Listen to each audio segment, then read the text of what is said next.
if a man doesn't know his purpose, he can have no direction. It's just disarray. And he won't feel content within himself nor in a relationship. I don't necessarily know that I want a man prioritizing me or a relationship if he don't know his purpose or if he's not locked in on what he's doing, like financially, career, job, whatever. Prioritize your individual desires first. Loving, understanding, healthy partner, they're gonna get it. Welcome back to the podcast. I started this podcast as a way to help Black men in all aspects of our lives. Studies show on average we lose 2.8 years of our life when we're under heavy stress. And I think we can gain those 2.8 years back if we express ourselves healthily. Stick with me as I interview therapists, doctors, advocates, activists, and friends about how we can be better as Black men and as a Black community. If you're not subscribed to us on YouTube and following us on Instagram and TikTok, you'll definitely want to do that. Without further ado, let's get into the episode. All right, y'all. We are back with another episode. We are here with Mo Lou. Mo, how you doing? I'm good. Thank you for having me. Of course. Listen, we're going to have a great conversation. For sure. Because I'm in the mood to have a great conversation. Sometimes I'm not in the mood to record. Yeah. Because you're a podcaster. Mm-hmm. Right? So before we get into anything, I want you to explain what it is that you do. Yes. Right. And then we'll start, with the whole conversation. Absolutely. Got you. So, hey, everyone. My name is Mo, as Kiz described. Also, I'm sorry about my voice. It's been doing a thing. So please bear with me, you guys. But I am a mental health counselor right now, working in New York City. I'm also a podcaster, as Kiz described.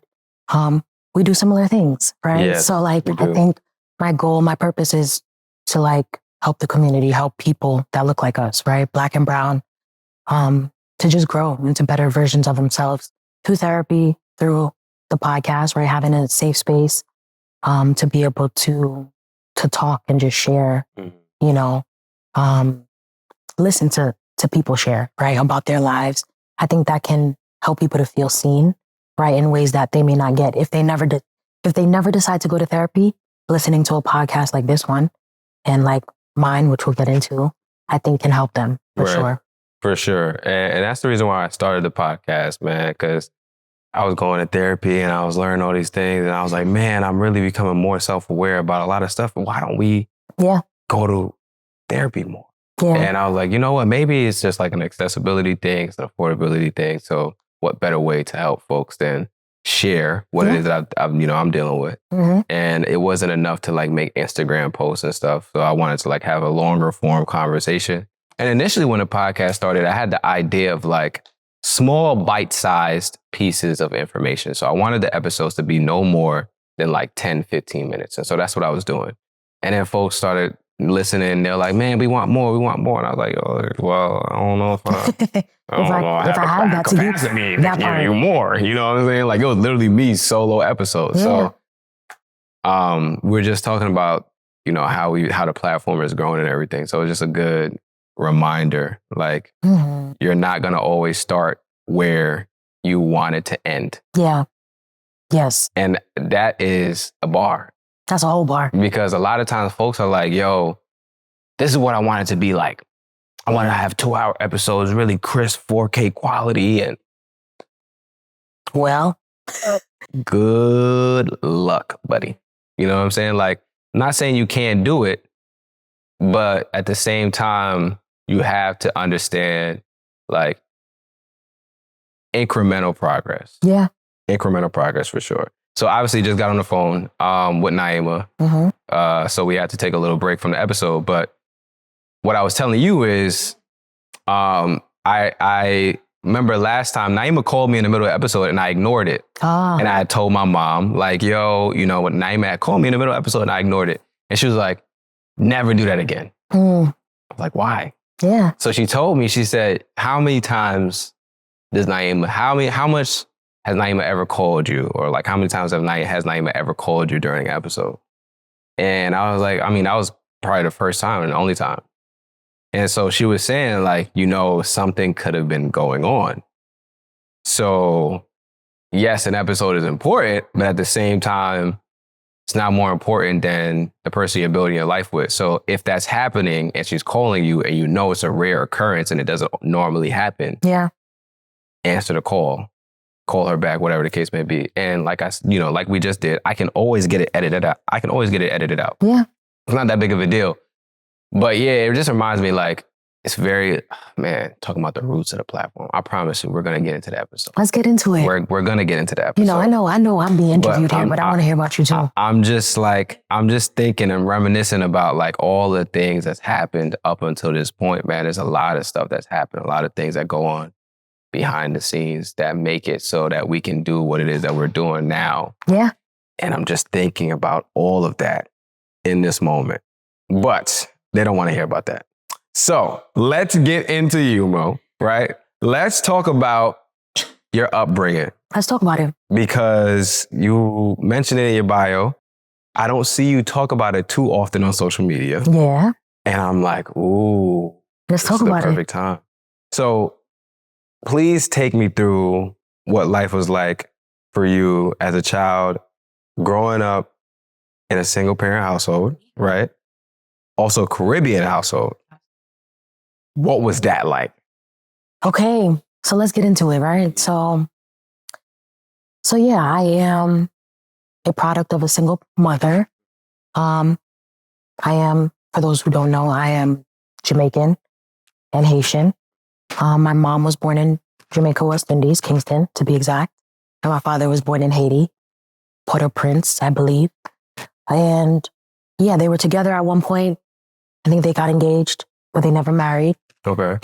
So then once they decided to separate, I think my mom decided to leave, for just it not being a healthy relationship and her having children, right? She had my brother already and I was like on the way, I think, or I had just been born. So it was like, she has kids to raise, right? So it's like, am I going to stay in this relationship knowing it's not the best for me and my children? Or am I going to just pack myself and go where it's safe to raise my kids and start a new life? And she made the second decision and raised me and my brother in Queens, right? Queens, New York, Springfield. I grew up in the household pretty much for like most of my life, 20-some years.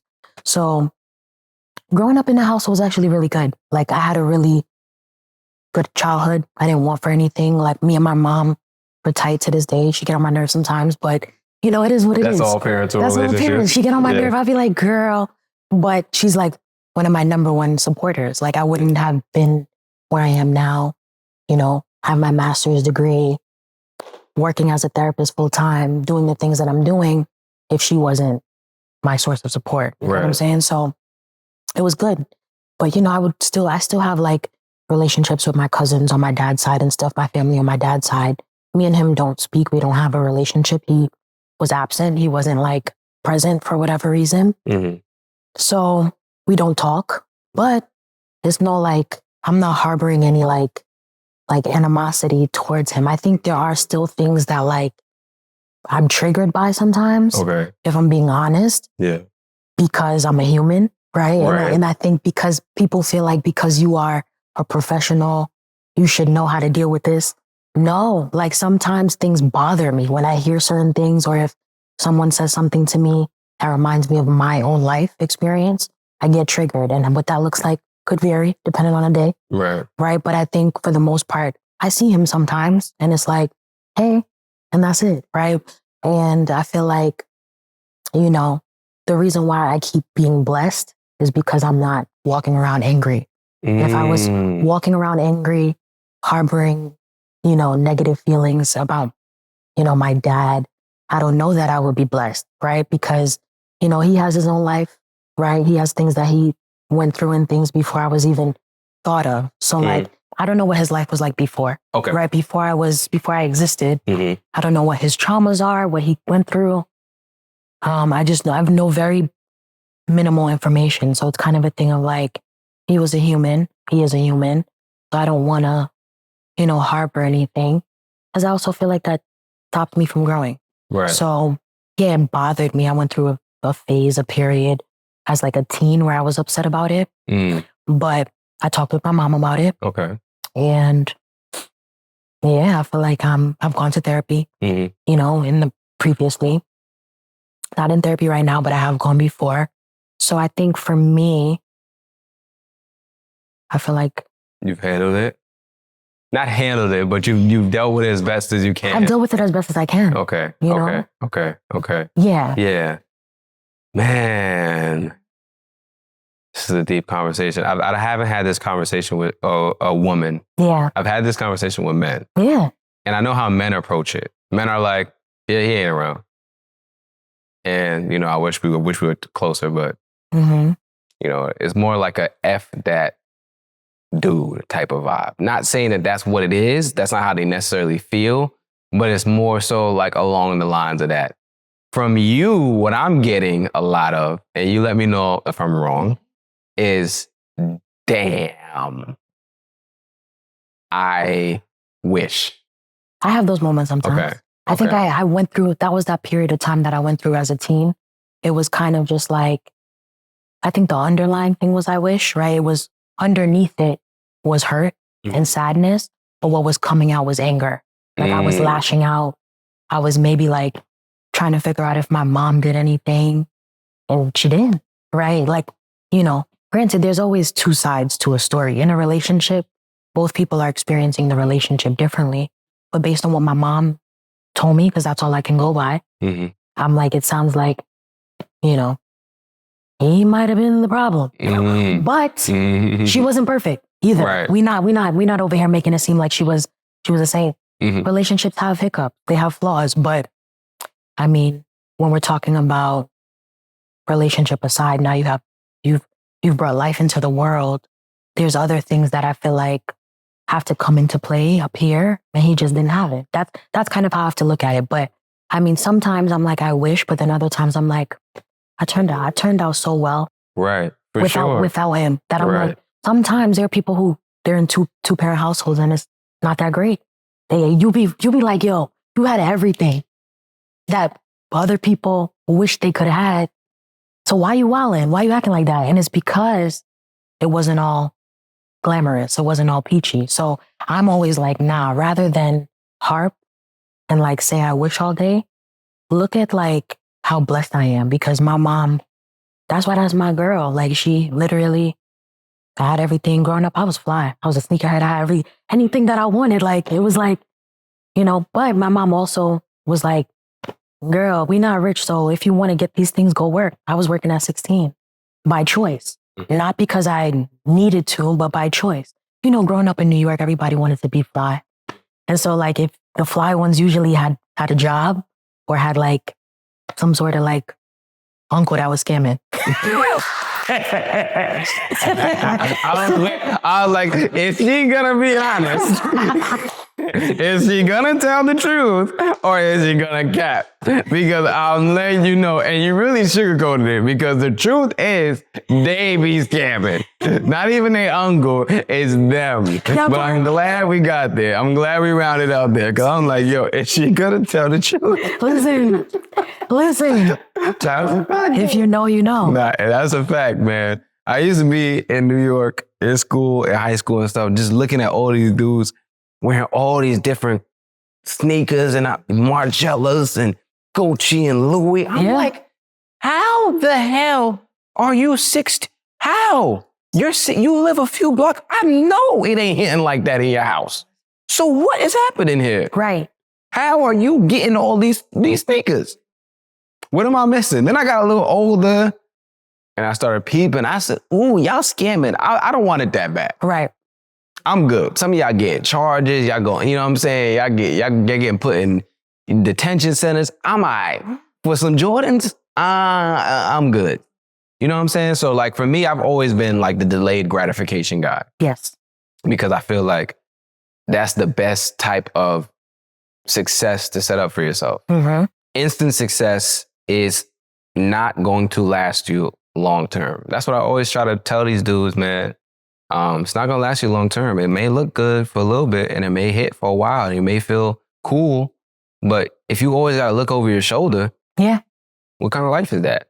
Or if you really don't have sustainability with your income because of the fact that it varies because you be scamming like that, What kind of life is that? Now, you could say the same thing for a business, but a business is different. You know, at the end of the day, you're not going to go to jail for running your business. Exactly. At the very least, you at least have the safety of knowing that you can run the business. Yeah. But, you know, scamming is like, you know, I always tell dudes too, if you can scam, you can run a business. That part.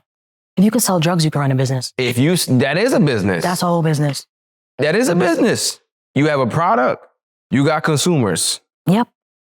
You create supply and demand. Yeah. And you actually have to be like a people's person. You have to have some sort of like personality to actually get people to want to. Right. Because people are not copying from everybody. Exactly. Because there's some real sketchy folks out here. If your dealer is sketchy, you like, I don't know. Yeah, I'm good. Let me go talk to somebody else. So if you can sell drugs, you can run a business. If you can scam, you can run a business. Mm-hmm.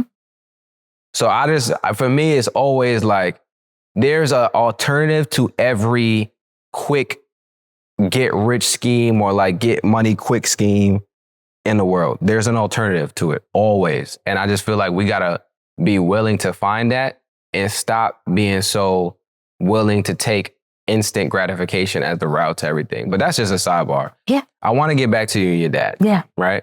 Because I think it's very, very important that we touch on this.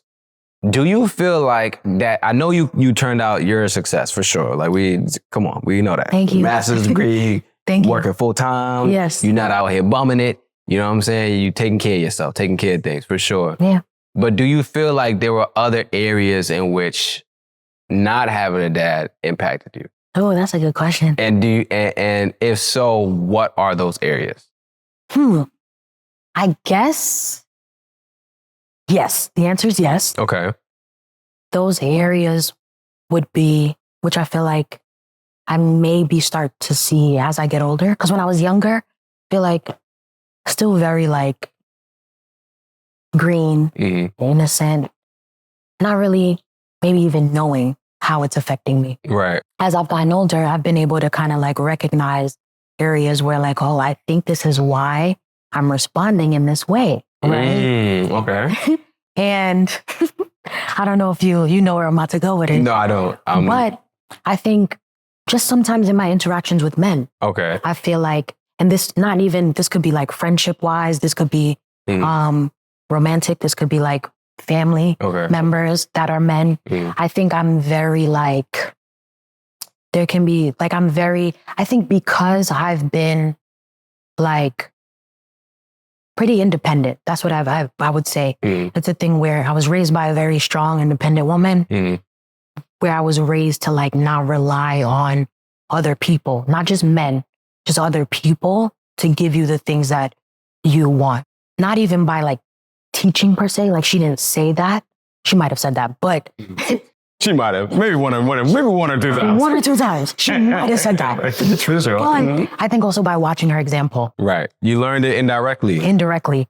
Where it was like my mom was taking care of everything on her own. And so like that's the teaching that I'm looking at, right?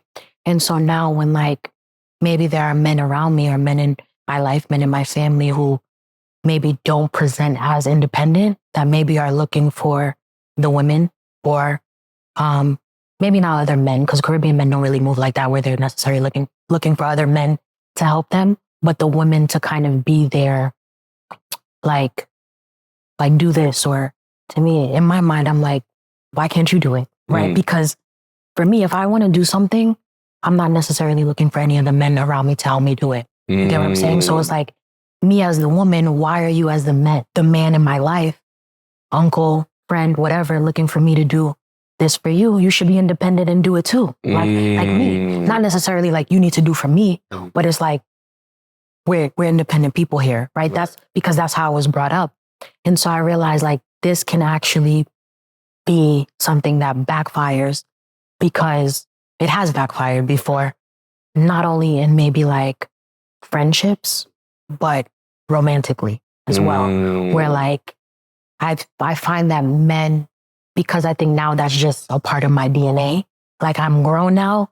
So it's like, maybe if I was like younger, that could be something that's maybe like easily able to kind of like shift. But now it being kind of a part of who I am is kind of a thing now where I think men can identify that. Like, oh yeah, she don't play. She about her business. She's very independent. and men who may not be, I don't want to sound no way by this, men who may not be as, like, maybe have their stuff together, right? In a similar way, may actually look to me for help. Like, I need you to support me, whether it be emotionally, financially, whatever. And if I have it, I don't mind doing it, especially if I rock with you. But sometimes I'll be like, wow, this is actually disturbing. Because, like, if my father was present, he might have been like, don't do that. But my inclination is like, okay, if I'm at a place right now where I can do it, and I rock with somebody and I want to do it, 9 times out of 10, I'll do it. Especially if we're talking romantically, there's something that I want to do it. But I don't know that I should want to do that. I don't know that, like, that should be something that I'm so quick to be when, like, you know, that isn't necessarily how I would want my relationship to operate. Yeah. I get what you're saying. But I feel like sometimes things just happen by default, like, because I am the way that I am. And sometimes it's frustrating because, like, I don't know if I'm being used. Like, if somebody is genuinely, if we're talking romantically, if I'm being used because people know, like, she'll be good. Or if it's like, this person is a genuine person in my life that cares for me, but they just need help right now. All right, I'm interrupting this podcast episode to let you guys know to leave a review on the podcast. Please, if you are listening to this episode and you're finding value in this episode, you're enjoying the conversation, or you've enjoyed a previous episode or conversation, and it's safe to operate your phone right now, please leave us a review. Your review is a free and easy way to support us, and it helps us reach more people like you. We're on a mission to build a stronger, more connected Black community, starting with Black men. And you can help us on that mission by taking a minute out of your day to leave a review. Your review helps us generate more listeners, which in turn generates more revenue, allowing us to expand the platform even further. So please take a few seconds out of your day. I know you're busy. I understand. I know you're doing a lot, but it will help us greatly if you would just take a few seconds out of your day to leave a review right now. Did you leave a review yet? All right, let's get back to the episode. I'm smiling the whole time we're talking because there's so many different directions we can take this. My mind is like exploding at the possibilities of where this conversation can go. But I'll stick to what's the most pressing on my mind, right? Yeah.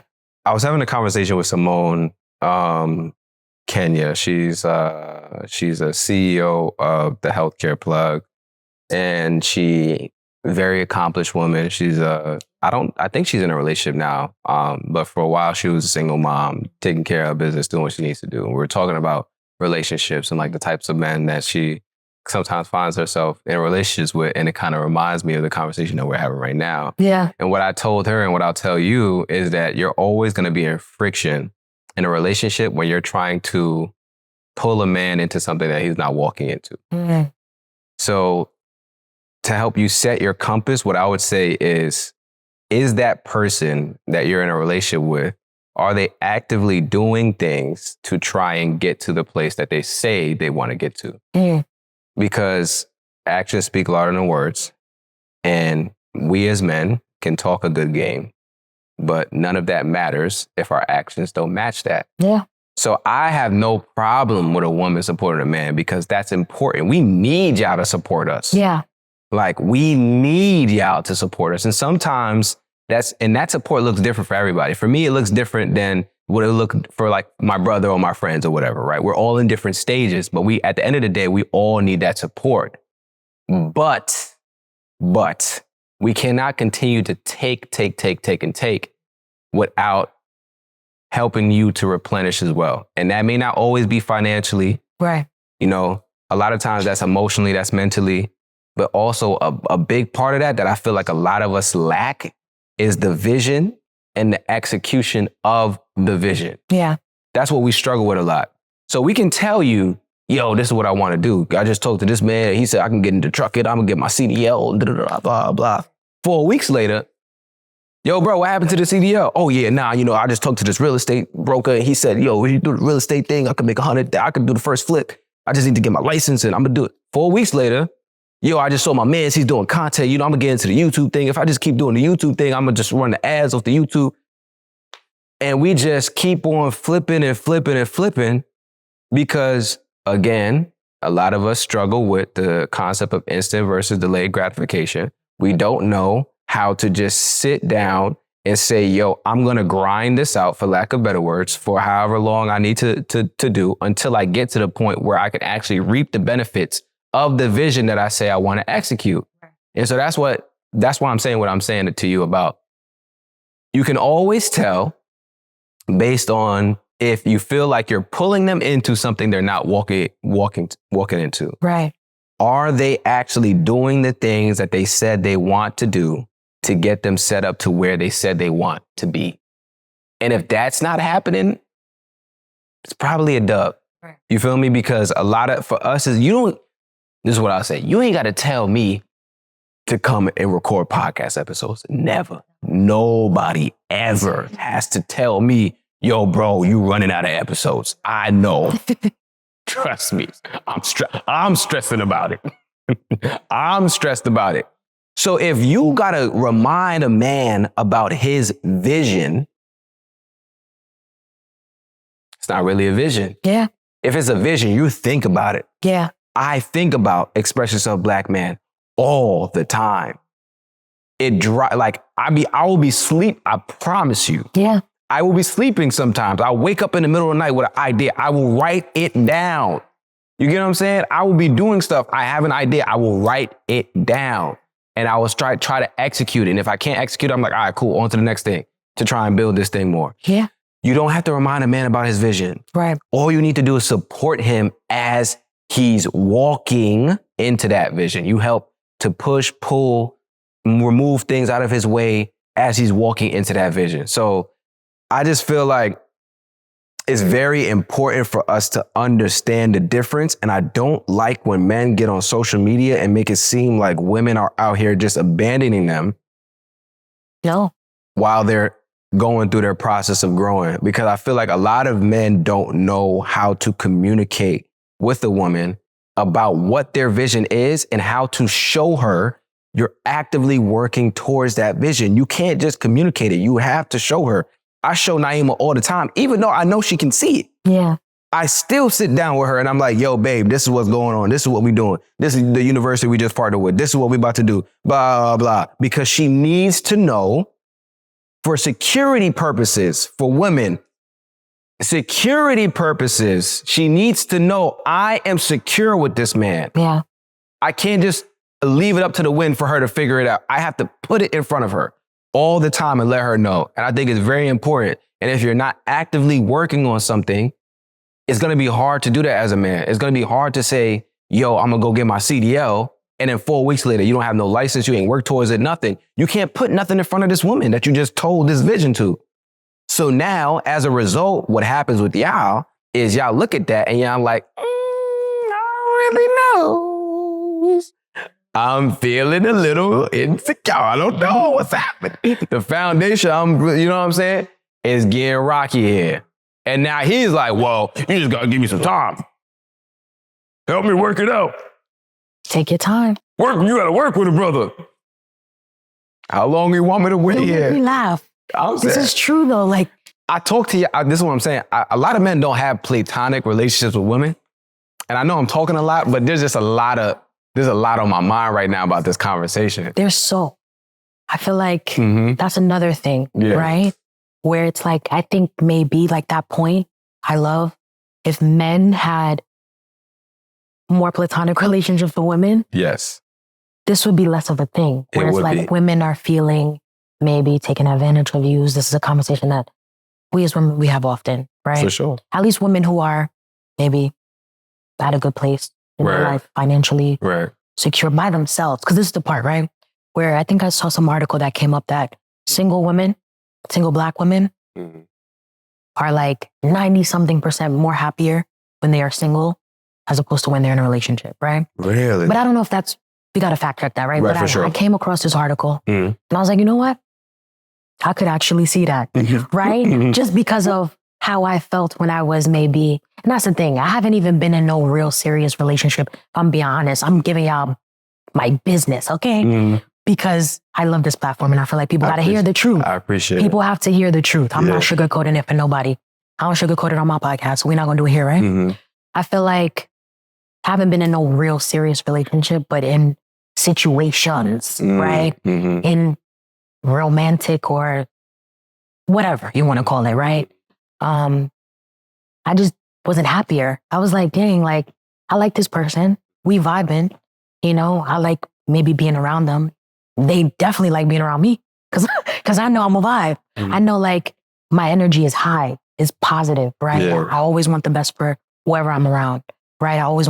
I'm always like, how can I pour into this person? But I also get nervous because I know once I start pouring, people will just let you pour. And they may not necessarily, and it's not doing it because I want something back, but I feel like healthy relationships are reciprocal. Where it's like, maybe you're not pouring into me the same way, but you're showing up in my life in a way that feels good too. You get what I'm saying? But I feel like in situations that I have been in, that just wasn't happening. And I think maybe if men and women did have more platonic friendship, it would just be easier to do that. It would be so much easier. A lot of men are in a silo talking to other men. They're listening to other men. Yes. Listen, I'll be the first to tell people, don't even listen to what I have to say. Turn the podcast off right now.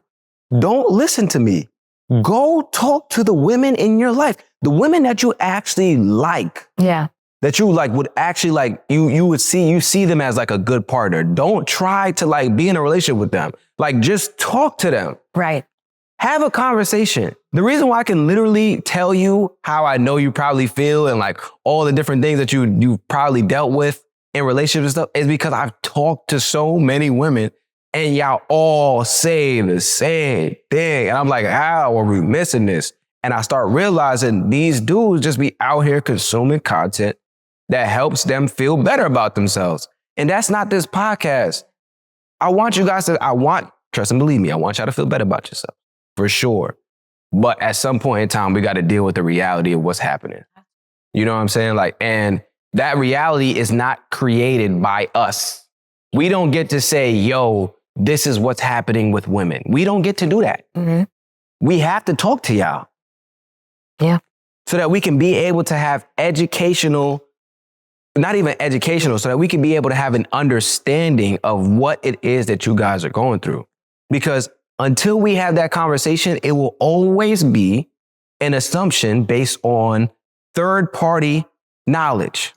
I remember in middle school, there was like this term, I forgot is it first person, second person? I can't remember exactly what the term is, but I'll explain what it means, right? When you talk directly to somebody, you get a certain response versus if I talk to the person that talked to you, I'm getting a different thing. You ever played the game where like they'll have like maybe 20 people lined up and then they'll start with like a word or like a phrase. They'll say a random phrase.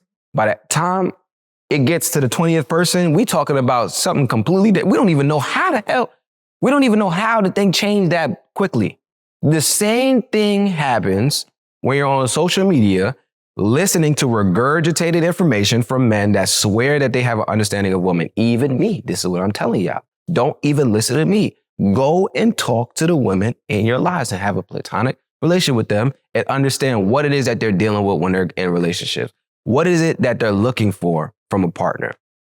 Go have a conversation with them. Don't talk with your second head. Talk with your first. And really get a good understanding of what women are dealing with. I'm telling you, it puts you on a completely different level. And you also, for the guys that really struggle, because we'll front and pretend like we all good with talking to women. Like we'll all pretend like, yeah, I'm macho man. Once I get around women, I could talk to women, even if she's in a group of friends. I'm telling you, I was never that guy. Yeah, that's okay. Yeah, you got 4 friends around you, I'm out of here. It's a lot. That's pressure. Too much risk. That's a lot of pressure. Too much risk. I'm gonna keep it a stack. So for those of y'all that's like that, it's even better for you to have conversations with women so that you can understand when it comes time for you to approach a woman, You know what she's potentially dealing with. You can see the cues. You can see the little triggers and things that happen. You can know what topics that you could touch on, how she's going to potentially respond to certain things. I'm a guy that I like to plan out everything. Yeah. I'm not saying you can plan out every social interaction, but you can mitigate a lot of that risk, right? And a lot of that like nervousness and fear, because there's a lot of fear, if you have conversations with women and you have an understanding of what y'all are dealing with. Yeah. So that's my rant on relationships. I really feel like there's a lot of work that we got to do, man. Absolutely. And there's so much I feel like that we can also learn from each other. I think that's the other part, right? Is like women don't know everything. Men don't know everything. There are a lot of things about men that even women need to learn, right? Mm-hmm. Which I think this platform really helps with that, right? To be able to say, you know what? Like, let me listen more, right? Because I don't know everything. And that's something that I've had to do very often, right? And even more so recently. First of all, can we talk about your platform? I had said something and they was dragging me. Oh, word? What happened? No, I think I had posted one of your clips. Okay. I wrote something about like, I wrote something in response to like something that was said. Mm-hmm. And a lot of men got in them comments and it wasn't dragging me, but they was upset. They were upset. And I was like, you know what? Mm-hmm. Cool. So I had sent it to like my guy friends, like a couple, maybe one or two. Mm-hmm. Spoke to my brother about it too.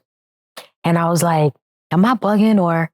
And one of them was like, yeah, Mo, you should have just. And I was like, I don't necessarily agree, but I'm open to hearing how I was maybe like, how that might have not been the best thing to say when the content was about men, right? And I said something that could have been triggering for men. And it's like, I don't want to trigger anybody, but sometimes that happens, right? Like I do think people are responsible for their triggers, right? Yeah. Me saying something I'm not going to know is going to necessarily cause a frenzy, but I did say it. And then, you know, the men, they came, they was like, girl, you don't know what you talking about. I was like, no, I'm sorry. No, you're good. No. I was like, yo, they love you though. They are avid supporters of Express Yourself Black Man. Nah, I appreciate that. And I was like, yeah, I got it. Like, I don't want no smoke. Like, I was just expressing a different viewpoint as a woman, right? And sometimes men don't necessarily want to hear that all the time. Men just need to be able to speak their piece and be heard. So I think maybe what I said maybe made them feel like it was invalidated a little bit. Right. Okay. And I was like, and that's not where you were coming from. I know you. Right. Yeah. That's why I was like, no, that wasn't my intention. But I was like, oh, okay. Because it was like they came in droves. I was like, I don't want no smoke. Like I'm here just because this is social media. You're supposed to engage in. Like I'm not gonna discourse. Yeah. Like healthy discourse. Right. I'm not gonna be quiet because it's a male platform. I feel like this is a platform where women can learn, men can learn, like all of it, right? And we have women on the platform all the time. That's what I was saying. Exactly. I was just like, okay. So I had to, you know, hit my people. And I think one of them was like, nah, you should have just. But my brother, he understood. My brother knows me. So he knew where I was coming from. But it happens where it's like, I think women can also learn a lot. Yeah. Just from listening to men and vice versa. So for sure. Yeah. It's important. I think we like, and that's why, even though this is a platform primarily for Black men, we have women on the platform all the time. Right. Because again, I have to be a model of what I'm telling men to do. So they see me all the time sitting down with women having a conversation about a variety of different things. And I always want to get y'all perspective on relationships and stuff because I need them to hear it. Yeah. It's important for them to hear from y'all and not just me and other men. Because again, we get in those silos and we have all these barbershop conversations. And then you're talking to this dude that's been through 3 divorces, he basically hates women, but he's making it seem like he doesn't. Yeah. And he's telling you what to do in your fresh relationship with a shorty that loves you. And it's like, bro, I don't know if that's the right person. That's another thing too. We got to start, man, I told you this was going to be a good episode. Let's get into it. I know where you're about to go. Let's get in. We have to start vetting the information that we're getting by making sure that the person and the source of the information is someone that we at least somewhat aspire to be in the same position that they're in. Yes. So what that means is I could be getting information from a pastor, right? I'm going to use this as an example because a pastor is like a renowned figure in the Black community. I could be getting information from a pastor on my relationship. But if that pastor has been through 3 divorces, that might not be. That might not be. Sorry, brother. And no judgment because we all love Jesus. Yeah. And I'm not Jesus, but at the same time, you may not be the best. You may not be qualified right Right. Mm-hmm. Let's see you get in a healthy marriage. I'm going to keep it a stack. Yeah. That's me. Some people see people on social media. They have no evidence of a healthy relationship at all. No, not a single, not one, not nothing. And they're just like eating it up. Like, yo, this makes a lot of sense, brother. This is great. And I'm like, bro, where's his happy shorty? And I'm not saying like we have to make that like the crux of like our foundation if we have a relationship, like a relationship page or any type of relationship advice. I'm not saying that. All I'm saying is like, yo, we gotta, as men, we always talk about being logical. To me, the most logical thing to do is to listen to people that are in the position that you want to be in. Love it. If the person is not in the position that you want to be in, well, this is nonsense. Right. It's nonsense. It's literally like, kind of like blind leading the blind, essentially. And there's many people, I feel like that's been a thing for sure. That I feel like the crazy part is I feel like I've come to that, like terms with that recently, where it's like, I'm talking to the same homegirls that like, we all just like, what I'm talking to you for? Granted, love them down. But it's like, and it's not to say like we haven't been in a healthy relationship because of us, but it's just like maybe like going about the same things in the same way and doesn't lead to the same outcome. Maybe it's the opposite party. But it's like, if we don't got it, let's talk to somebody who got it. I feel like that just makes sense. It makes a lot of sense. So we got to stop again. And the silo stuff goes both ways. Yeah. You know what I'm saying? But we just got to stop. We have to stop listening to the people around us that are like not in the positions that we aspire to be in. For sure. Especially on social media. That's a gem. And I tell these brothers this all the time. I'm like, yo, bro, these dudes get paid off engagement. Literally, this is content. This is marketing. This is my bread and butter. Literally. And you applying it to real life and you losing. Yeah. I get paid off of how pissed off, like not saying me personally, but there's a lot of creators that get paid off of how pissed off they make the world. Yeah. So they know if I say my woman needs to submit and she has to always be cooking and cleaning, they know that's going to cause an uproar. That's dollars. That's money. Absolutely. So I'm going to put that content. I'm incentivized. Again, not me, but the creators that have no integrity. They're incentivized to create content that is divisive. Yeah. In nature, because divisive content is the one that leads to the most comments. Yeah. Nobody cares about being affirmed all the time. Like, okay, cool, great. What about who pays the bills? That's it. Right. That's it. Who are we splitting 50-50 or are we going 100-0? Are you providing? This is the type of content. That's why you see that so much. People like, yo, I'm tired of seeing this. You will never stop seeing the 50-50 content on social media because every single time that content gets posted, guess what? It gets shared, it gets commented on, it gets saved. Yep. And that's money. So if y'all don't want to see it, don't post it. Don't share it. I mean, don't repost it. Yeah. Don't comment on it. But every time you see it, you sharing it and you commenting, it's never going to stop because it's literally a cash cow. Like if I wanted to flip this platform and make it a debate platform where we have like all these crazy relationship topics, I could do that. And we could legit be pulling in crazy views. I mean, we could be pulling in millions and millions and millions of views. It's not hard, but it lacks what I'm trying to do, which is create solutions and resources for people to help people to actually heal. You're not healing if all you hearing is, yo, you got to pay 50% of the bills. Like, okay, bro, I know that. Yeah. But we like, like, how do I deal with the fact that I struggle in relationships with women? Like, I don't know how to talk to women. Let's have that conversation. Yeah. Because most women is like, all right, I know you're going to come in with some type of financial provision. At the very least, we know that some of that's going to be there. Yeah. But what about the other stuff? You know what I'm saying? I want us to do so much better than we doing. Yeah. And it's stressing me out, Mo. No, it's stressing me out too. Trust me. It's stressing me out, man. It's stressing me out, man. Stresses me out too. Because sometimes when my clients talk to me about relationship issues, I get triggered. really? I'll be like, I debrief with my friends sometimes and I'm like, yo, we're doomed. But that's why I'm always like, if you're in a relationship and it's solid, stay there. Yeah. Because the ones that's not, is hard. That's why I'm saying, like, me being single, I feel like I flourished the most. But it's like, I do have a vision for my life and I know that I want to be with someone. Right. And I want to be married. Yeah. And maybe have a kid. So like, me being single forever isn't in line with the vision. Right. But if that vision never came to pass, I think I could still be happy by myself. Oh, for sure. For sure. And I'm glad that you came to that realization. I think it's very important for anybody that's single to come to the realization that like you don't necessarily need to be in a relationship to be happy. Yeah. Because I feel like once you get to that point, that's when you actually find a relationship.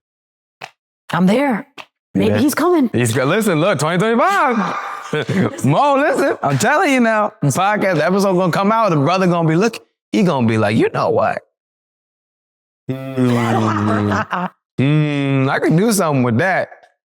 Listen. It's on my vision board, though. I put it on my vision board. Okay. I made a vision board for 2025. I was like, let's see. Okay. But it's no pressure, though. It's like, I'm good, man. Yeah. Like I feel like I recently got here, though. It's not like I've always been here. Yeah. I think I was for a long time. I was like, why isn't me?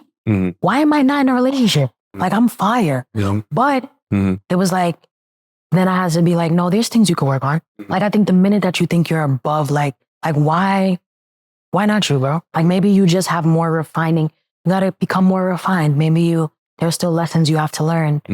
That like learning it now before getting in a relationship might make the experience that much better.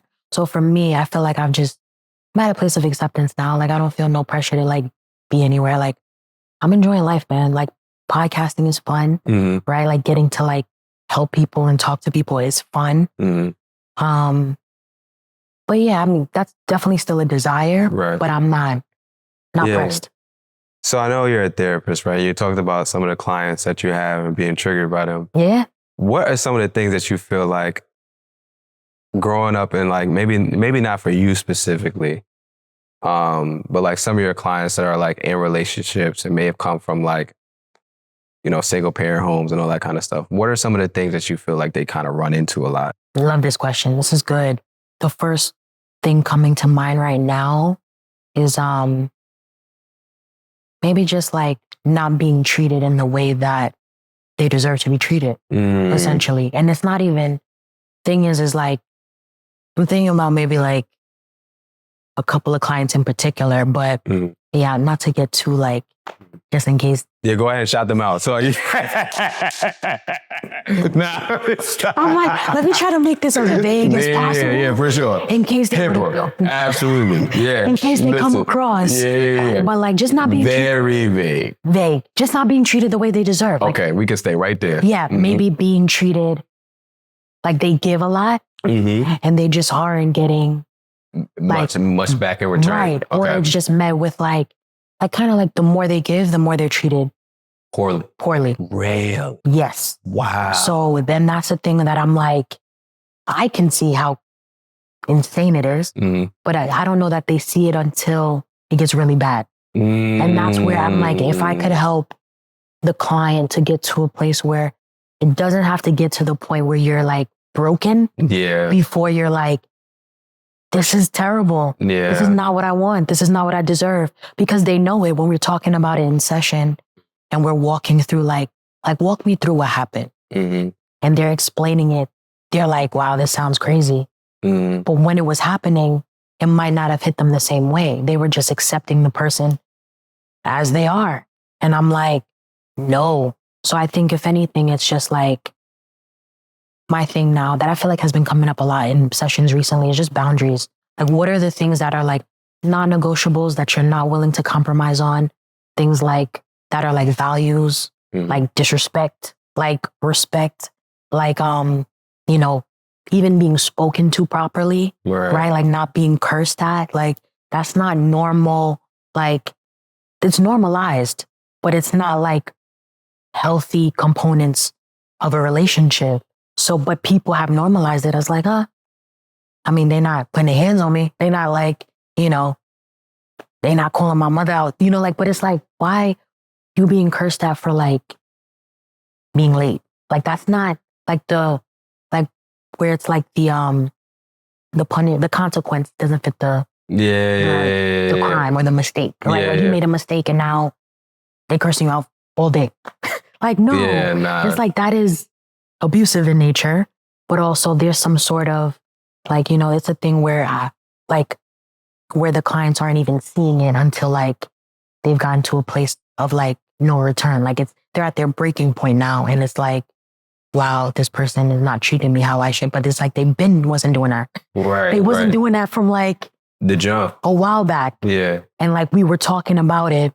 You get what I'm saying? So it's a thing where that's something that comes up where it's like just not being treated like they are good people. But for some reason, the people that they attract or end up in relationship with are broken.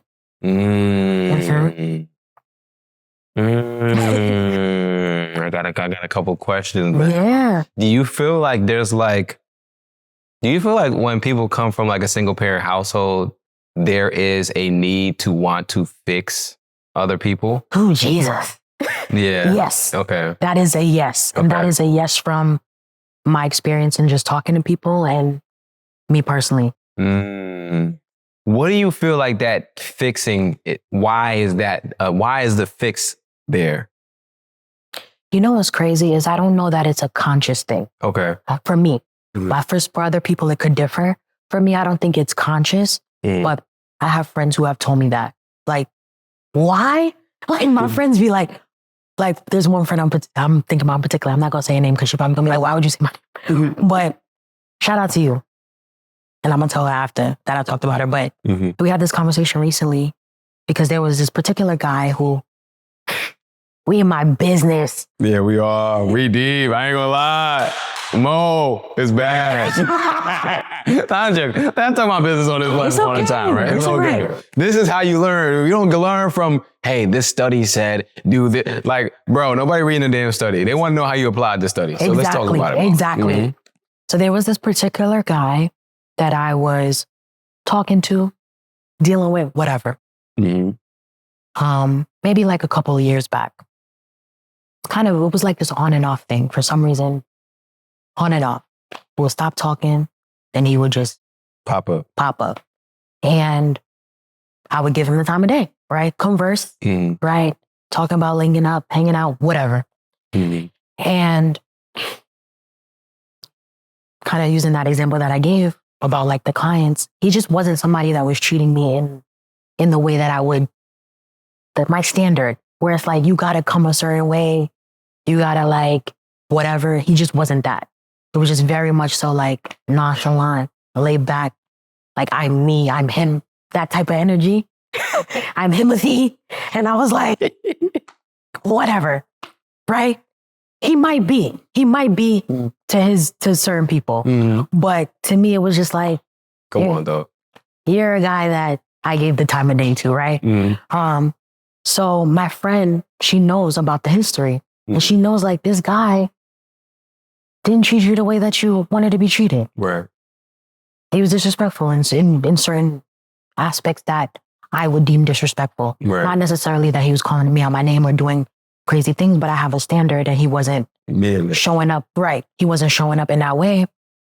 And this friend was like, why you keep talking to him?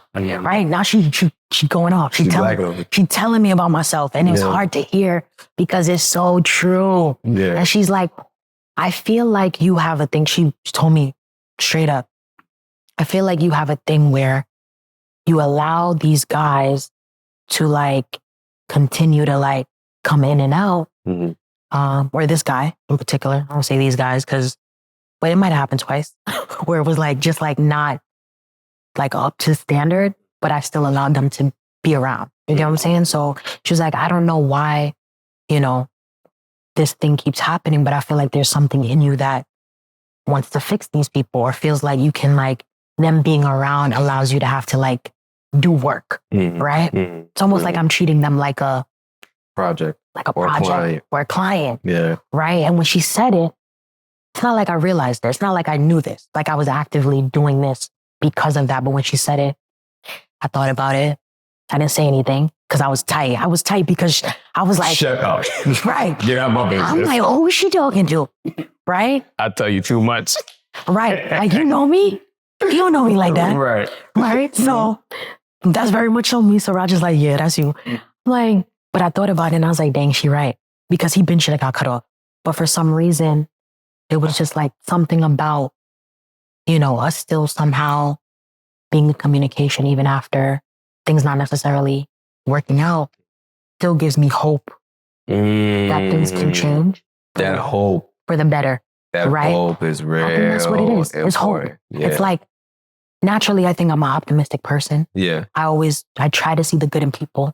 And obviously this guy wasn't like all bad. There were good qualities about him, which is why I gave him the time of day. Right. But once the bad started to come out, it outweighed the good. Mm-hmm. So at that point, he should have been cut off or we should have been done. Mm-hmm. Right. But for some reason, I allowed this to happen. And then she's just like, bro, you wildin'.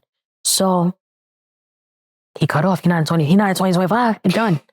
But it took time. Right, this went on for like a couple years. Yeah. So I think it's a thing where once it was brought to my consciousness, to my awareness from a friend who was looking on the outside, it helped me to really be able to like reconcile that. Like there is that thing that exists, which is, I think, a great quality, which is why I'm able to help other people. But sometimes it can be too much where it's like, you're not even honoring yourself for real. For sure. Yeah. For sure. I'll tell you this, right? And this is also to women, men, or whoever. If a person you're talking to is hopping in and out. Drink my water. It's not good. Finish that sentence. What you about to say? All I'm going to say is I'm not hopping in and out of something that I desire. Like that I truly want. You ain't going to see me hopping in and out. Because I got to get that before it's off the market. That's how we think as men. Yeah. Yo, let me go get that. Yeah. Let me go get her before I get beat up. Why are you objectifying? Let me go get her. Right. Before she is off the market for good. I'm not playing. Right. So I'm not going to leave you on the market for two years. Yeah. Absolutely not. Not this guy. I'm gonna be on it. You think I'm leaving Naeem with Naeem?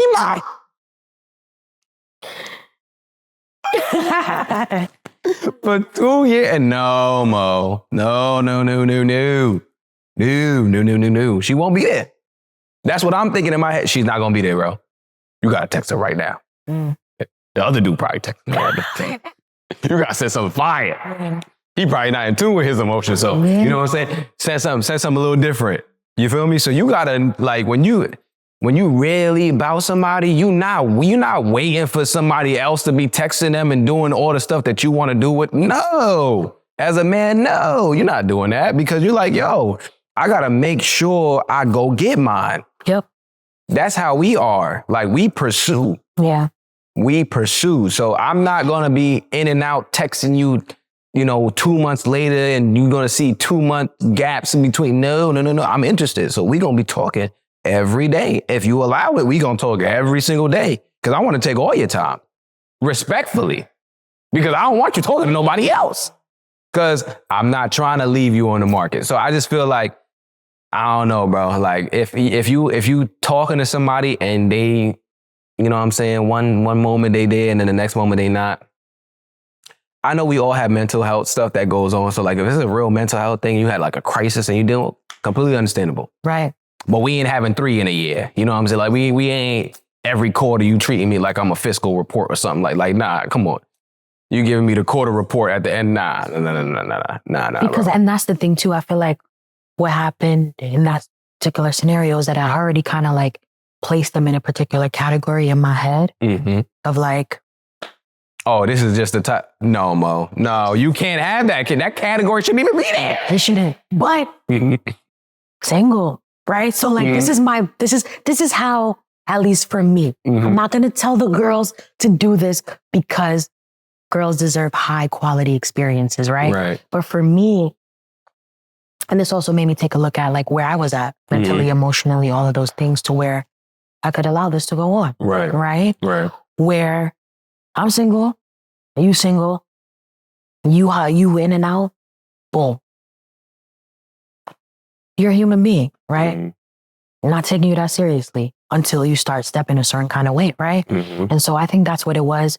Because he was so nonchalant, it then made me nonchalant with him, right? So now I'm keeping my options open, right? I'm dating, I'm doing my thing, but then he's just there, right? Like as someone that like I used to like talk to. Right. Yeah. So for me, it was a thing where that's what made it like acceptable. Right.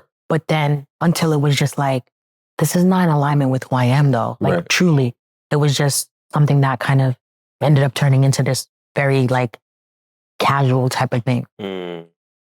He was like a contingency plan. Very much If so. all else goes bad, at least I got the in and out dude. He's there. Yeah. And that's why it's like, girl, you know who you are, cut it out. Yeah. That was what it was. So that's why I say like, don't accept less than what you deserve. And I mean, there's some girls that are okay with it. Like maybe, that's what I'm saying. If somebody decides I want to just have casual relationships, that's your prerogative. But I know that's not what I wanted. But I was just allowing that to be there because that's just how he was. And I'm like, I can't force nobody to show up any way differently. I can express what I want, and what I don't like and things like that. But it takes the other person to kind of like, show up. Yeah, I'm just thinking right now, you say he was nonchalant. And I'm like, I know nonchalant dudes, and I get it. I'm going to be real careful with what I say here. Because talk that talk. No, I'm not even, like, I'm just thinking to myself, like, I wonder if, and I'm going to pose this as a question because I could be wrong. Like it. Is the nonchalantness like a defense mechanism? Because if I actually show that I care, I could be hurt. Because I feel like y'all can't all be, you know what I'm saying? Like, yeah, there's a couple, but some of y'all take this on as an archetype because you're like, yo, this is a cool thing to do and I don't have to express my emotions. So yes, I can't get hurt. Yeah. And I'm like, if that's the case, that's not really what we should be aspiring to be. Because when you're in a relationship, shorty wants to know that you care and you're interested. Again, security is very important. If you just don't give a damn about nothing, how the hell is she supposed to know you care about her? And that you actually will be able to provide and protect and do all these things. You just out here, whatever. These are dudes with the baggy clothes, like wearing the fashion mad baggy and stuff. And I'm like, yo, listen, I'm trying to get around to the times. I'm not all the way there yet. Listen. I'm not all the way there yet. The Uzi drip. I'll be like, please. With the big boots and the baggy and the baggy cargos and stuff. Yo, I'm not all the way there yet. Listen. No knock on that. But it's like, yo, I'm not even trying to talk about the fashion stuff. That was just a sidebar. But those be the ones. Let's keep it at 1,000. Those be the ones. You're really mad nonchalant. Why do you dress like that, fam? Yeah, like, what are we doing? And it's not bad drip. Like, sometimes I like it. Put together well. It's put together well. It's expensive. But you don't got no personality. Yeah, you have. And that's the thing. Like, that's very important. I just feel like, is it a defense mechanism? I think so. Because you don't want to express yourself. And if that's the case, then I want to ask you, like, what are some of the things that you feel like can help men that are dealing with, like, emotional expression issues, vulnerability issues, that don't really know how to express and be vulnerable, especially when it comes to relationships with women that they're trying to pursue? What would you say that they should potentially try to do? What are some things that you may work with your clients? Like, anything that you feel like will be helpful? Yeah, I guess I would say, like, find out what makes you feel safe to express yourself. And a lot of times I say, like, expression doesn't always have to be like verbal. You can express through art, through like activities, through writing, whatever it is. So for me, I'm always like, okay, if you are maybe like a man of little words, right? Like you do feel things, but maybe you're not as verbal. There's nothing wrong with that. Maybe we could work up to that, right? We could work up to being more vocal communicating more. But I would more so say like, well, what makes you feel safe, right? Like in interactions with people, what makes you feel safe? Is it like comedy? Is it like, we got to laugh a lot first before I open up? Is it a thing where we got to go get some good food first before, you get to really, before I start talking more? What is it, right? Figuring out what that is for you. And then also, of course, I'm going to say therapy all day, right? Go to therapy and really like maybe even get to like the root of like maybe why you're not as expressive, right? Like what, because I don't know that people are just like that unless you have some sort of, because there are people who like from really early ages have like social delays or social issues, are more introverted, are more recluse. But if that wasn't the case for you, then this is by choice, right? So if it's by choice, let's figure out why that is. Did something happen when you were younger, right? Like a lot of times, like therapeutically, like I do psychodynamic therapy. So for me, it's always like looking at what past experiences are shaping the way you're showing up in the present, right? So like if something happened when you were younger and now the way you show up in like social spaces is very like introverted, nonchalant, like not saying too much, not really speaking until spoken to and things like that, then it's like, okay, let's explore that and figure out like how we can like reconcile that so that you're showing up fully, right? And you're not like stunting your own voice because of what happened when you were 5. You get what I'm saying? Right, yeah. So for me, I feel like that's what it would be, is like, okay, is this by choice or are you just more comfortable this way? Yeah. And starting there. Yeah. Yeah, man. I want to ask you too, because I feel like one of the things that comes up when we talk about relationships, like once men actually do get in relationships, is the balance between trying to make sure that he's successful as a man and trying to make sure that his partner feels like they're getting enough time and energy. What do we do? You know what I'm saying? Like, well, how do we navigate that? And is that something that you see with your clients sometimes? Yeah. Yeah.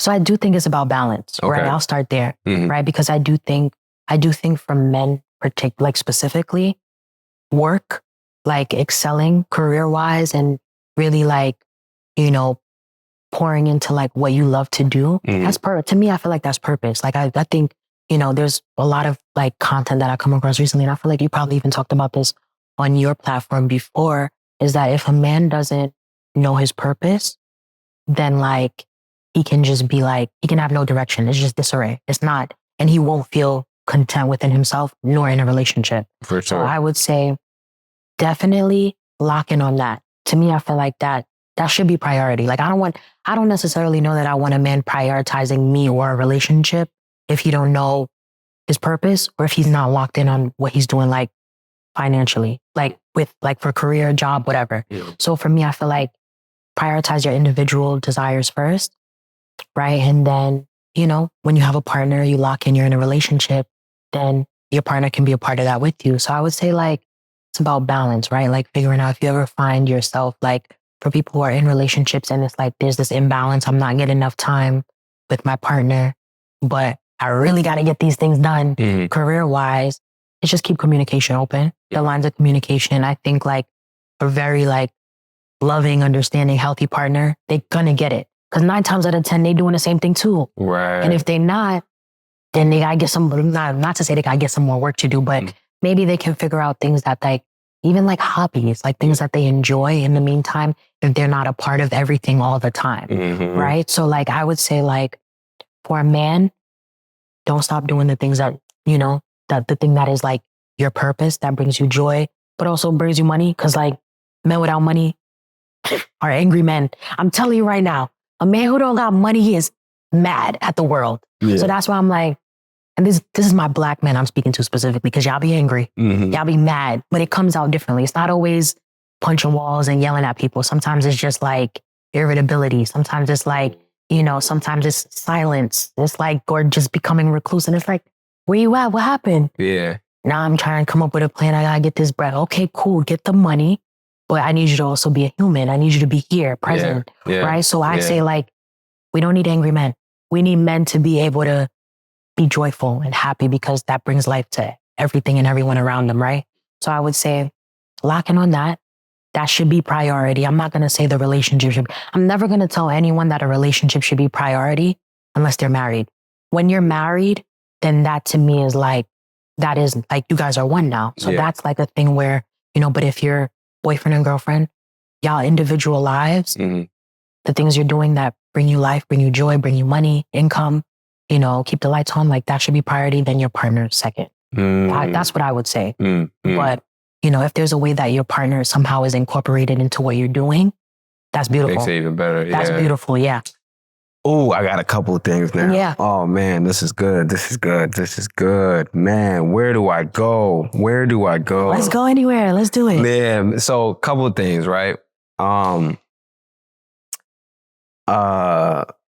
like what you said about men that don't have money. I was about to say, well, where are we going? No. Because depending on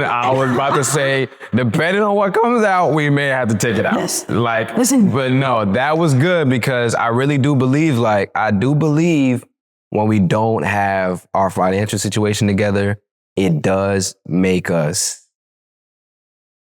and I don't even know if I want to say angry. I want to say more, it makes us insecure. Okay. And then that can process as a variety of different things. Yeah. Because for a lot of us as men, we base our whole being around finances. Yeah.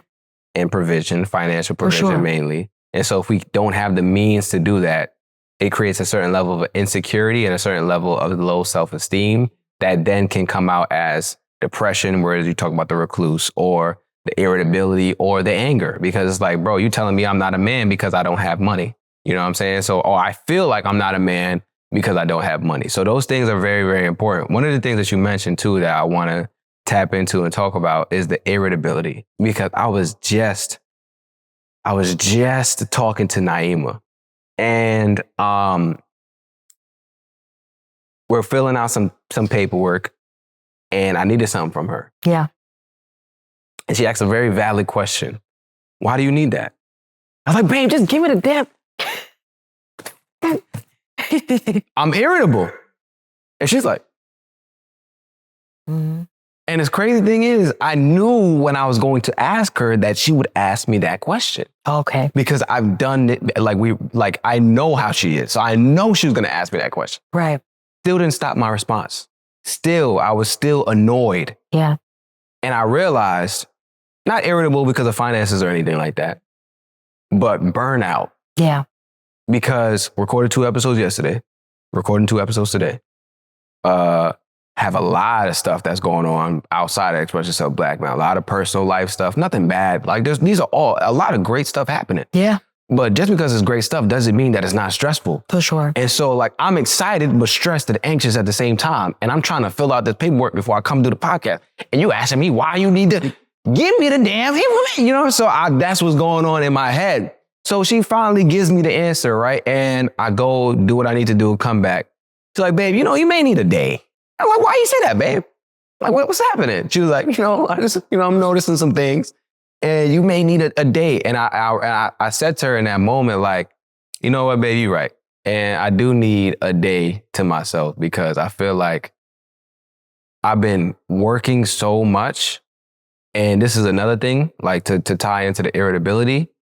A lot of times, even if you have what you need as a man, you can still get to that level of irritability, stress, depression, because you're working so hard to maintain it. Right. And God forbid you with someone that doesn't appreciate it. Oh, my Lord Jesus. I don't know how men be with partners that's like, oh, this is your job. You're supposed to be doing this. No, hell no, bro. Hell no, I don't care. One of the things that Naeem and I do all the time is we thank each other for the things that we are supposed to do. Yeah. Makes a huge difference. Mm-hmm. Yes, I know I'm supposed to take the garbage out. Absolutely. It's my job. You should never touch garbage. I know that. Mm-hmm. Doesn't mean that I don't want to hear you say thank you when I do it. Right. Yes, I'm supposed to open your door. Absolutely. Never touch the door. Doesn't mean that I don't want you to appreciate when I open the door for you. Doesn't mean I don't want you to appreciate when I pump your gas. Yeah. Right? These are things that, yes, we do, and we're supposed to do these things, but we still want to be praised for it. Everybody wants to be seen because that's what you do when I do something and you say thank you. Yeah. It's less about the thank you and it's more about, damn, you actually saw that. You felt that. You appreciated that. You saw me. A lot of us as men, we go through the world and like people will just look right past us all the time. Yeah. And it's not saying that we want attention from everybody and stuff, but it feels good to do something and someone acknowledges the effort that it took for you to do that and acknowledges your presence in their presence. Like it feels good. And we're not going to come out and say that because a lot of us are like, hell no, I don't need nothing. I'm a man. I'm good. I got everything. I'm 10 toes down. I'm good. Yeah. But we do be wanting to feel appreciated for the stuff that we do. And again, that can lead to irritability too, because it's like, yo, I'm doing all this. I'm working so hard to maintain these things and you don't even give a damn. Yeah. And you keep asking me for more. So it's like, yo, bro, when do I take a break? Because I don't even know when I can take a break. A lot of people not as lucky to have a partner like Naima that's going to be on some, yo, you kind of wilding right now. Like, yo, you know what I'm saying? Tomorrow, let's relax. Yeah. You know what I'm saying? A lot of people don't have that. So I just feel like it's important for us to be able to be in relationships with folks that can see when we need these things and point it out. And we also have to be willing to accept and acknowledge like, yo, I'm kind of tripping. Because I was tripping for sure. And it wasn't even just today. Like, I didn't even tell you what happened yesterday. My God, yesterday was worse. Yesterday was worse. Nothing crazy. What happened? You know what I'm saying? Nothing crazy. Yesterday was, okay, so I'm gonna give you the example, right? Yeah. Now we deep in my business. Now we deep in my business. Look, I done told on mine. Look, absolutely. Now we deep in my business. It's only right. Right? So yesterday, right? Naima, again, I recorded 2 podcast episodes. After you record 2 podcast episodes, my God, I'm good. I'm doing 3 next week. Pray for me. Same day. Pretty real. Yeah. It's the bulk record life. I don't bulk record, so I don't even. Bulk recording is a whole different ball game. You know what I'm saying? But anyways, right? So 2 episodes yesterday. Yeah. Told you I had the audio issues during the episode. I'm not in a good mood. We messed up the audio. I'm tight. Yeah. I'm tight. She comes home with the food. Normally, Naima, if anything food related, she takes care of it. In terms of like preparation. Yeah. Like, not saying she's always cooking, but like if it's time for us to eat, she's going to be the one plating the food. She's going to be the one heating up the food. I never have to worry about that. Got you. Right? She came home and I'm like, all right, babe, when we going to eat? She's like, yeah, we can eat, in 20 minutes or whatever the case may be, right? So I'm like, okay, cool. You going to go heat it up? She's like, nah, I'm not doing that today. And I'm like, no, this is not what she said. Let me get it right. Let me get it right. I said, oh, you going to heat it up? She said, no, can you do it? And she asked me. Got you. She never asked me. But again, I had 2 podcast episodes, audio issues. I'm tight. I'm like, babe, I can't do that today. Yeah, it's a day. Today is not the day. Yeah. She's like, well, I can't do it either. I said,